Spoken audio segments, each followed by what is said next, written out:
সালাম আলাইকুম স্যার, ভালো আছেন?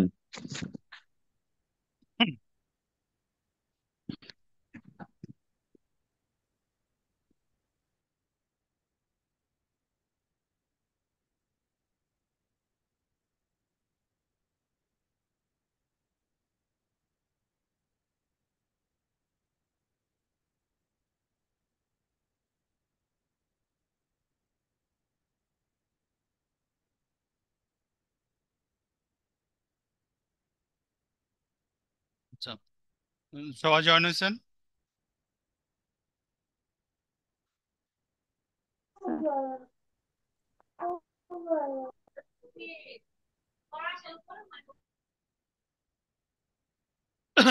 তা আমি শুরু করি, হ্যাঁ।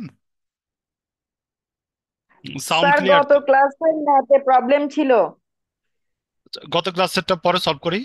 আমরা আগে নতুন কিছু অ্যাড করে নিই। আজকে আজকে কোন সাবজেক্ট করাবেন? ডিরাইভেটিভস। আচ্ছা, ঠিক আছে। আসসালাম।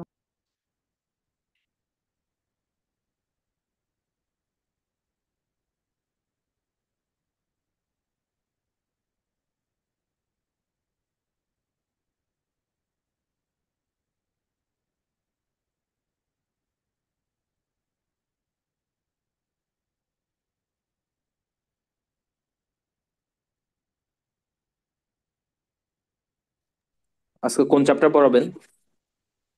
সব। জি। সোয়াব। সোয়াব। হুম। সোয়াব না পড়াইছিলেন স্যার? না।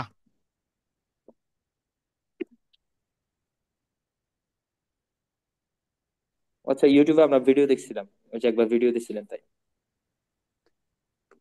সব। সবাইকে ভিডিওগুলো দেখছিলেন? স্যার, পেজ নাম্বারটা একটু বললেন। আচ্ছা, পেজ নাম্বার পরে দেখেন। ভাই আমরা দেখি নাই। পেজ নাম্বার পরে, এখন না, দেখেন। সব অর্থ কি? সব অর্থ হলো অদল বদল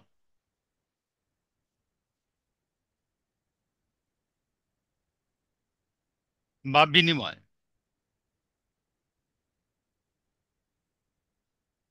ঠিক আছে? কিসের বিনিময়? নগদ প্রবাহের বিনিময়।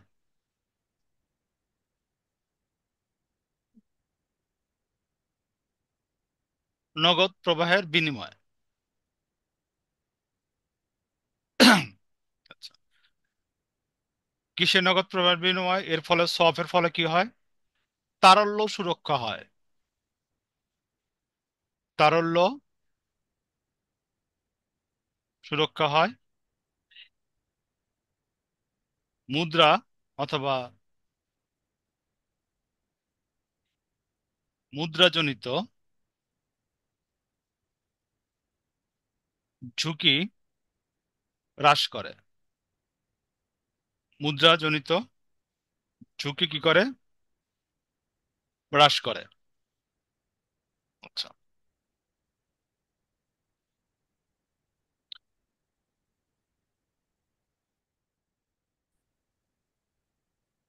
করে খাতা নিয়ে গেছে। সোয়াপ হলো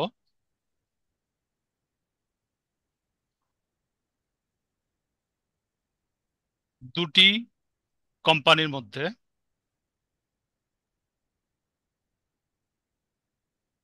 মেবি আপনাদের কাছে এই চ্যাপ্টারটা নতুন। দুটি কোম্পানির মধ্যে নগদ শুনতে হয়েছে প্রবাহের ব্যাংকের তো একজন পাঠায়নি গেদুরে তো বলো অনেকদিন পরে দেখলাম মনে হয়, মনে না হয় অনেকদিন পরে বিনিময়ে সেদিন না দেখলাম।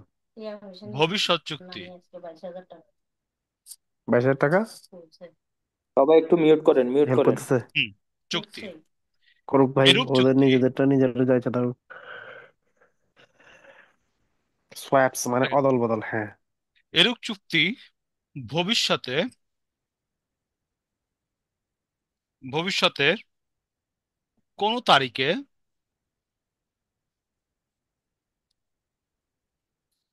ভবিষ্যতে কোন তারিখে ইয়ারফোনটা আমাকে দাও নগদ অর্থ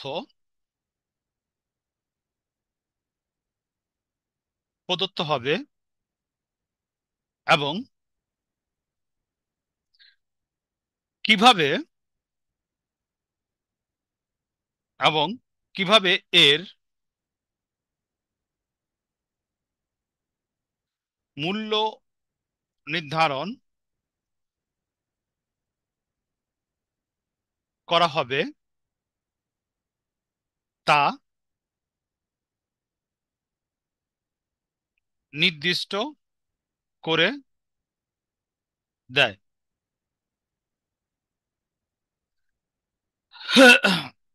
নির্দিষ্ট করে দেয়। হুম, লেকচার এই পর্যন্ত।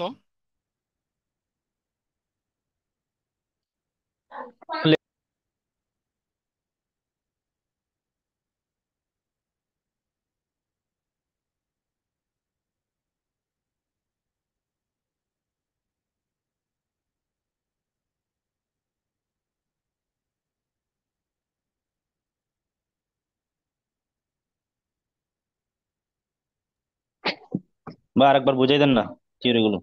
দেখেন, সব হলো অদল বদল। হুম, কিসের অদল বদল? নগদ প্রবাহের অদল বদল। ঠিক আছে। সবের মাধ্যমে কি হয়? তারল্য সুরক্ষা হয় এবং মুদ্রাজনিত ঝুঁকি কি হয়? হ্রাস হয়। তো জনসকে হাল এর মতে সফ হলো দুটি কোম্পানির মধ্যে নগদ প্রবাহের বিনিময়ে ভবিষ্যৎ চুক্তি। অর্থাৎ ভবিষ্যতে দুটো কোম্পানির মধ্যে ক্যাশ ফ্লো কি করব? এক্সচেঞ্জ হইব। এরূপ চুক্তি কোন একটা নির্দিষ্ট তারিখে নির্দিষ্ট অর্থ প্রদান করব এবং কিভাবে প্রদান করব এর মূল্য নির্ধারণ হইব তা নির্দিষ্ট করে দেয় কিসের মাধ্যমে? সোয়াপের মাধ্যমে। আমি আপনার সোয়াপ বুঝাইতে পারছি? ভাই তারল্য সুরক্ষা এটা বুঝি নাই। আচ্ছা, তারল্য সুরক্ষা হয়, ঠিক আছে। ইন ফিউচার আপনার যে পরিমাণ টাকা দরকার হইব, আপনার যে পরিমাণ টাকা দরকার হইব সোয়াপের মাধ্যমে ওই কাম্য পরিমাণ টাকার ব্যবস্থা আপনি করতে পারবেন বা মেইনটেইন করতে পারবেন। এই জন্য এখানে বলা হয়েছে সোয়াপের মাধ্যমে কি করা হয়? তারল্য সুরক্ষা করা হয়। আমি বুঝতে পারছি। জি নেক্সটে যাব। বুঝছি, আর মুদ্রা বুঝছি। হ্যাঁ, দেখেন, হ্রাস। আহ, আজকে যতটুকু পড়াবো 100% ক্লিয়ার হইবেন, তারপর আমি সামনে আগামু। ঠিক আছে। ওকে। জি। তারপরে দেখেন। মুদ্রাজনিত ঝুঁকি হ্রাসটা একটু আবার। আচ্ছা, আহ, কি এই যে ওই পার্টে কোনো কোশ্চেন আছে? হ্যালো। ভাই মুদ্রাজনিত ঝুঁকিটা একটু যদি বুঝাইতেন। আচ্ছা, মুদ্রাজনিত মুদ্রাজনিত ঝুঁকিটা যদি একটু বুঝাইতেন। মুদ্রাজনিত ঝুঁকি হ্রাস করে, ঠিক আছে। দেখেন, ব্যাংকে জানি কি আছে এখানে?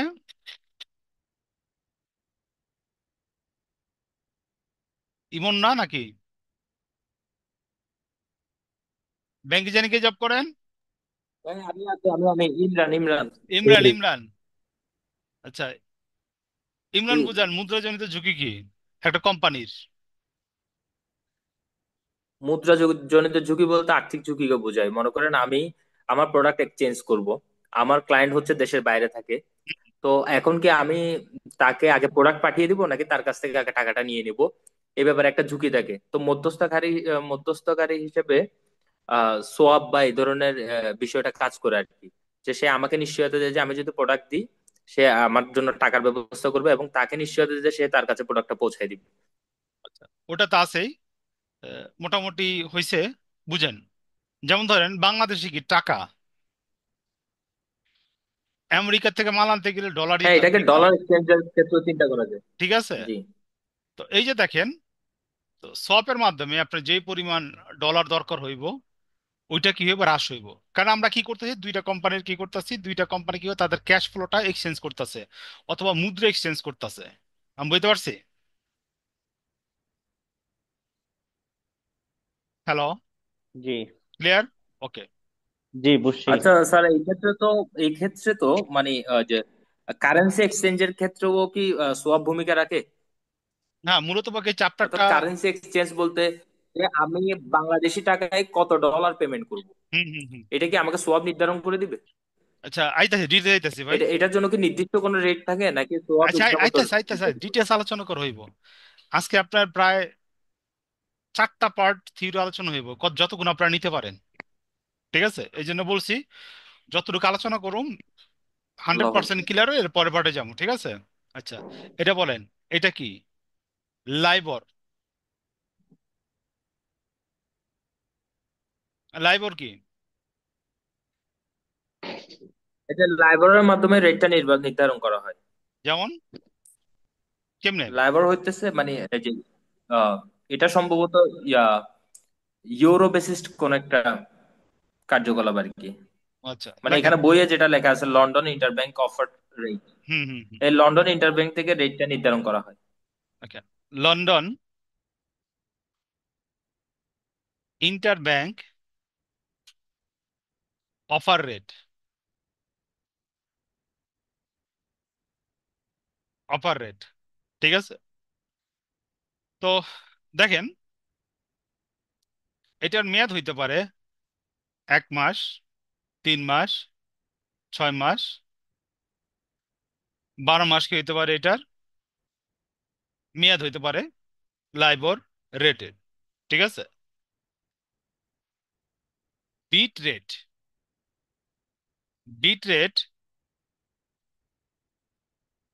আচ্ছা, bit rate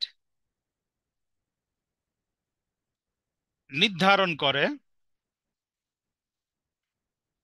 London inter bank. ঠিক আছে। বিট রেটের উপর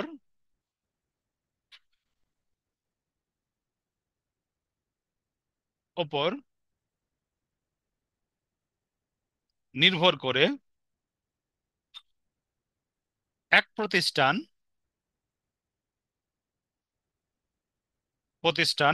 আরেক প্রতিষ্ঠানের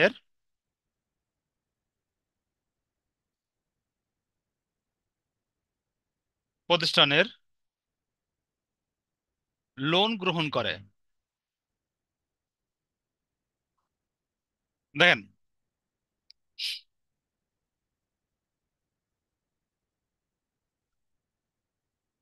এই যে লাইবর রেট আছে, 1 মাস, 3 মাস, 6 মাস, 12 মাস, এটা বিভিন্ন রেট হয়ে থাকে, 5%, 10%, 15%, 20%, এরকম আর কি। এই লাইবর রেটটা প্রত্যেক দিন কি হয়, চেঞ্জ হয়। এবং এই লাইবর রেটের উপর ডিপেন্ড কইরা এক প্রতিষ্ঠান আরেক প্রতিষ্ঠানের লোন গ্রহণ কইরা থাকে। ক্লিয়ার? আমি বুঝতে পারছি। আচ্ছা, জি।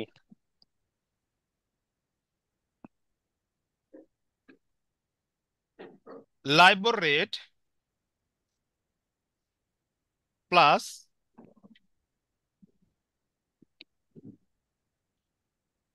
Spare rate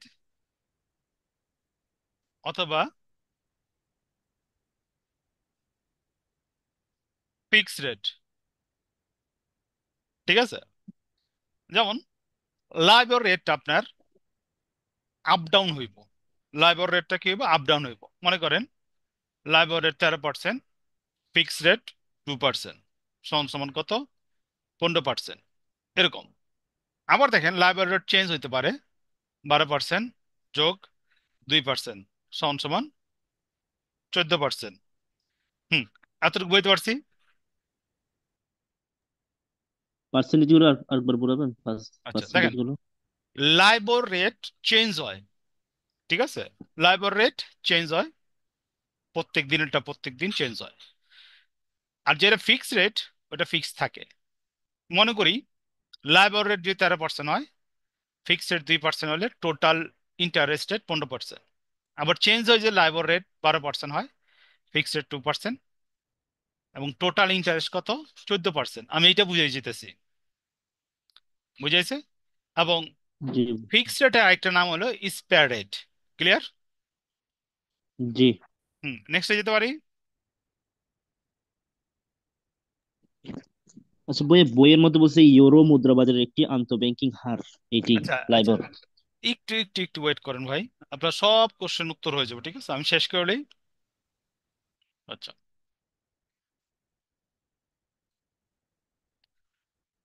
who control or set, এটা কি সংজ্ঞা লিখতেছেন? হুম, লাইবর রেট, ঠিক আছে? দেখেন,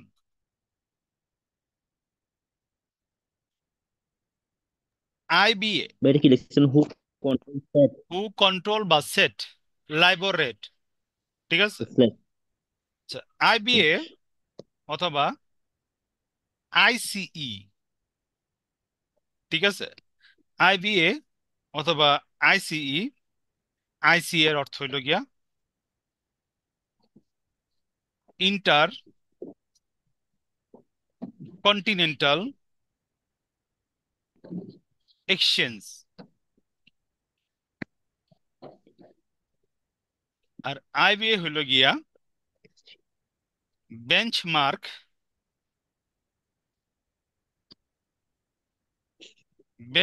অ্যাডমিনিস্ট্রেশন।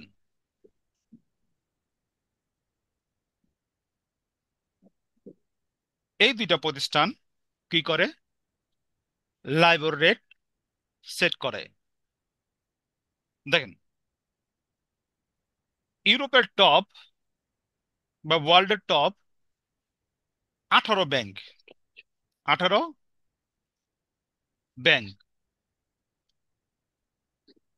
ওয়ার্ল্ডের লাইবর রেট কি করে?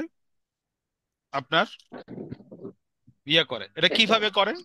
মনে করেন কোন একটা রেট দিল 10%, আবার মনে করেন রেট দিল 8%, আবার মনে করেন রেট দিল 12%, ঠিক আছে? আবার রেট দিল মনে করেন 8%। আর কি, ওয়ার্ল্ডের যে 18টা ব্যাংক আছে, যারা র্যাঙ্কে থাকে, 13%, ঠিক আছে? 14%। এরকম কি করে ব্যাংকগুলা, টপের 18টা ব্যাংক কি করে? তাদের রেট দেয়। ওইখান থেকে যে হাইস্ট রেট আছে ওটা কি বাদ, ঠিক আছে? যে লোয়েস্ট রেট আছে, যে লোয়েস্ট রেট আছে ওটা কি বাদ, ঠিক আছে? এই দুইটা রেট বাদ দিয়া বাকিদের বাকিদের রেটের গড় নিয়া লাইবর রেট নির্ণয় করা হয়।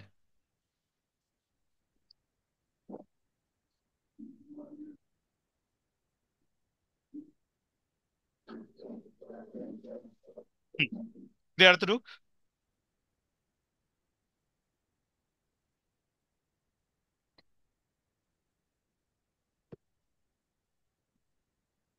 হুম, আমি নেক্সটে যেতে সেখানে পারি। হাইয়েস্ট আর লোয়েস্ট দুটোটা বাদ দিয়ে মাঝখানে যা আছে, ওটার গড় ভাইয়া কইরা। 16টা রেট নিয়ে এরা গড় করে এটা বাদ দেয়। হুম, ও, ওয়ার্ল্ডের 18টা আচ্ছা, এটা ব্যাংকের কি এই। বলেছেন যে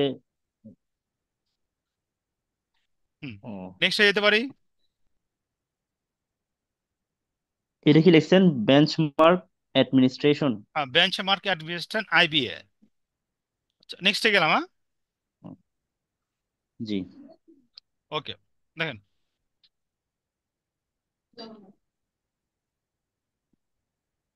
আচ্ছা, হাইয়েস্ট রেট এবং লোয়েস্ট রেট বাদ দিয়ে বাকি যেসব রেট আছে ওগুলোর গড় যেটা হবে সেটার মাধ্যমে আমার রেটটা নির্ধারণ করা হবে, তাই হ্যাঁ তো? হ্যাঁ, দেখেন লাইবর রেটটা কি চেঞ্জিং হয়, ঠিক আছে, 7%, 8%, 9%, ঠিক আছে, এরকম।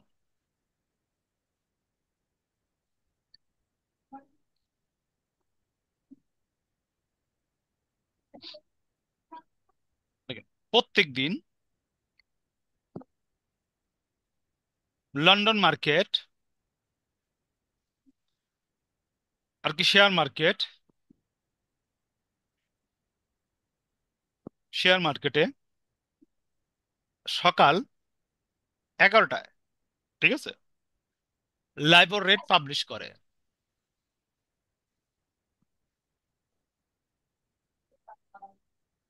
এভরিডে লন্ডন মার্কেট কি লিখছেন? লন্ডন মার্কেট অথবা শেয়ার মার্কেট লন্ডনের, এটা কি করে, আচ্ছা। লাইবর রেট কি করে, পাবলিশ করে, ঠিক আছে। আচ্ছা, 2014 সালে সর্বপ্রথম এই লাইবর রেট কি করা হয়, প্রকাশ করা হয়। 2014 সালের আগে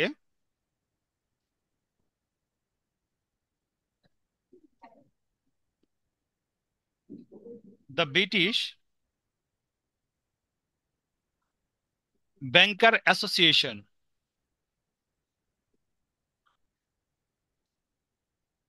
ঠিক আছে, বিবিএ, দুই ঠিক হাজার আছে, চোদ্দ লাইবর কি লিখছেন?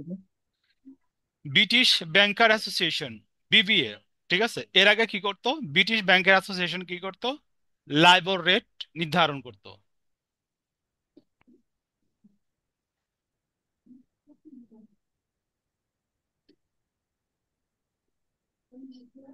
করতো তারা নিজস্ব খামখেয়ালি মতো কি করতো, এই লাইবর রেটটা কি করতো, নির্ধারণ করতো।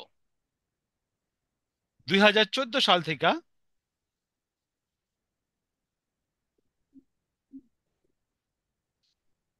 লাইবর রেট নির্ধারণ করে আই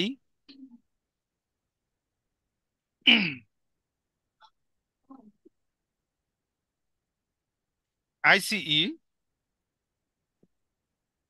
অথবা আইবিএ নির্ধারণ করে।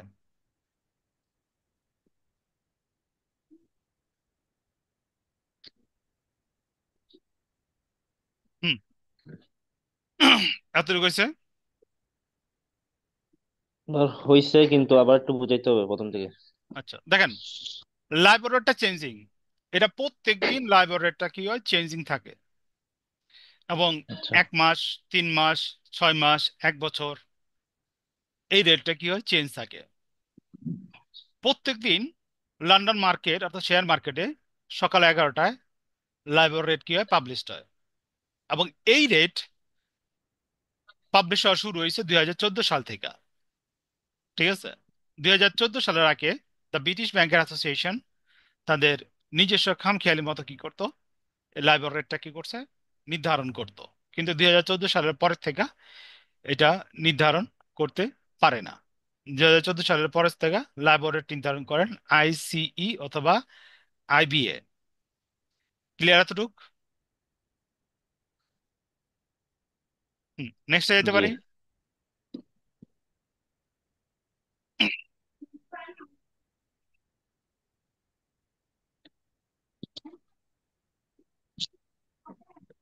দেন 2023 সালে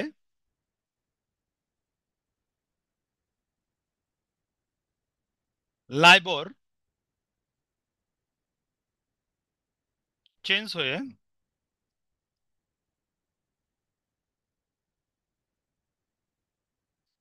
সোফার, সিকিউরড,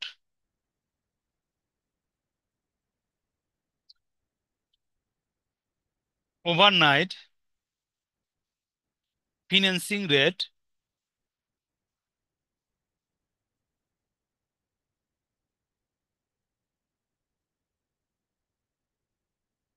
রেট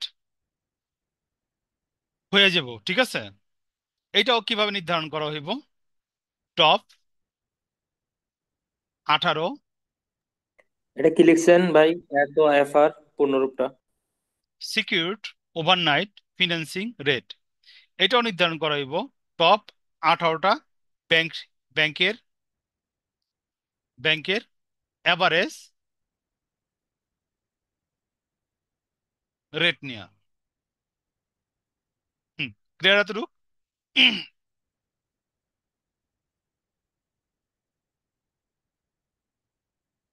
হুম, ক্লিয়ার এতটুক?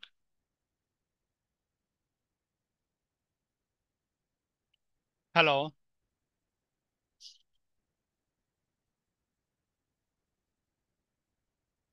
ক্লিয়ার হয়েছে না এতটুক? হ্যাঁ, ক্লিয়ার ক্লিয়ার। ওকে, তারপর দেখেন, দেয়া যা, কিছু দেয়া যা। লাইবর রেট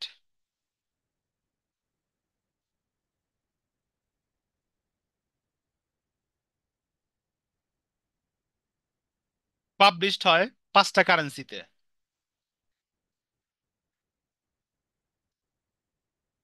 ঠিক আছে। লাইবর রেট পাবলিশ হয় 5টা কারেন্সিতে,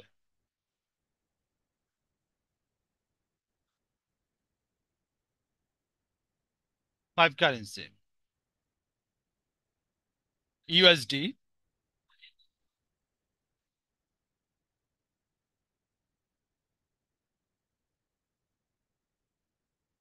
ইউরো,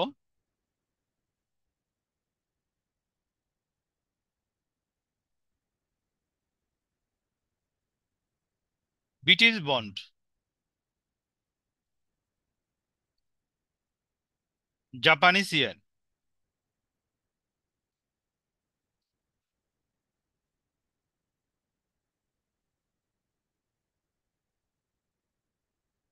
সুইস ফ্রান্স,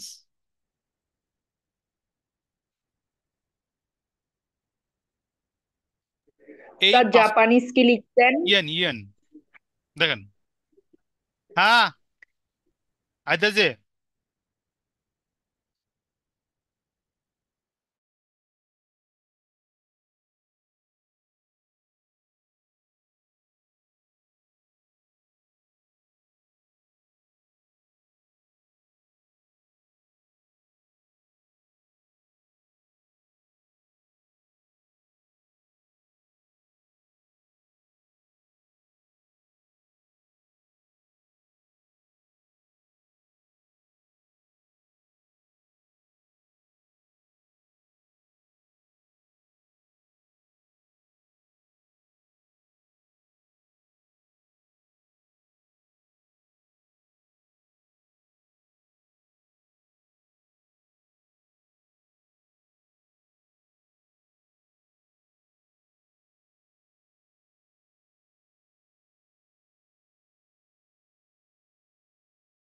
আচ্ছা, এতটুকু বুঝছেন? আচ্ছা দেন, 5টা কারেন্সিতে কি করা হয়? জি লাইবর স্যার। রেটটা পাবলিশ করা হয় 7টা ম্যাচুরিটি পিরিয়ডের জন্য।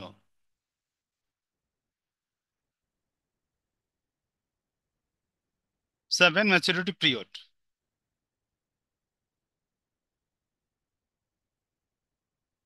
7 ম্যাচুরিটি পিরিয়ড।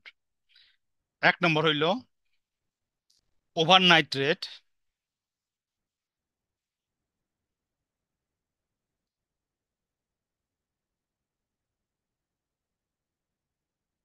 রেট বা ওয়ান ডে।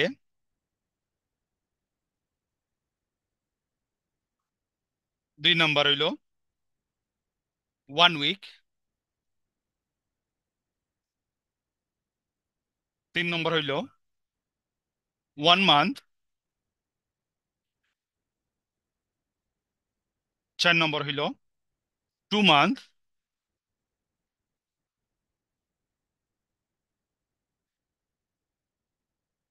5 নম্বর হইল 3 মান্থ। 6 নম্বর 6 মান্থ।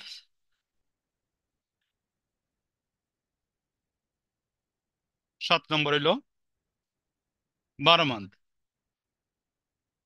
5টা কারেন্সিতে 7টা পিরিয়ডের জন্য কি করা হয়, আমার লাইবর রেটটা পাবলিশ করা হয়। হুম, বুঝতে পারছি। হুম, এতটুকু হইছে। প্রথমটা কি লিখছেন, ওভারনাইট? ওভারনাইট রেট অথবা ওয়ান ডে। প্রথমটা ওভারনাইট কি লিখছেন? Overnight rate one day. ভাই লেখা হয়নি ও। হুম, সবার লেখা হয়েছে এতটুক। জি ওকে, স্যার। আমি নেক্সটে যাইতে পারি।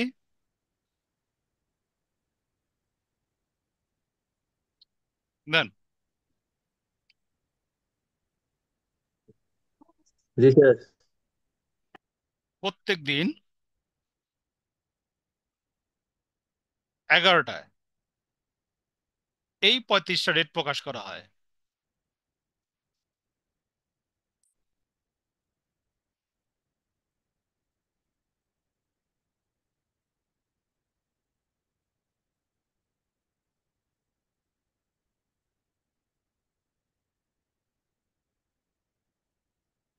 হুম, দেখেন এ পর্যন্ত ক্লিয়ার হয়েছেন কিনা। 35টা রেট কেন? হুম, 5টা কারেন্সিতে ওই যে পিরিয়ড উপর বেস কইরা। রেট থাকে কেন? বুঝি না। এটা কি 5x7?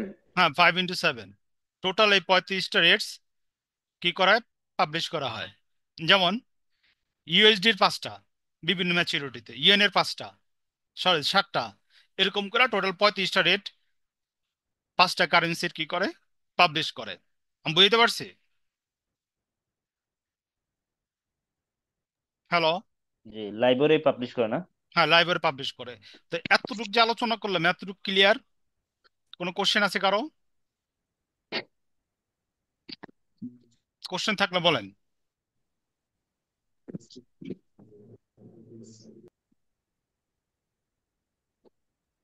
না করে। Clear sir. কার কোনো কোশ্চেন আচ্ছা, নাই? একটা জিনিস এখানে বলেন। 2023 সালে লাইব্রেরি, ভাই একটা জিনিস, 2023 সালে লাইব্রেরি চেঞ্জ হয়ে সোফার হয় না? হুম হুম, অলরেডি মানে হয়ে গেছে। বাংলাদেশের বইগুলো এখন এটা আসে নাই, আচ্ছা, এটা কি পরবর্তীতে আসবে। সোফারের?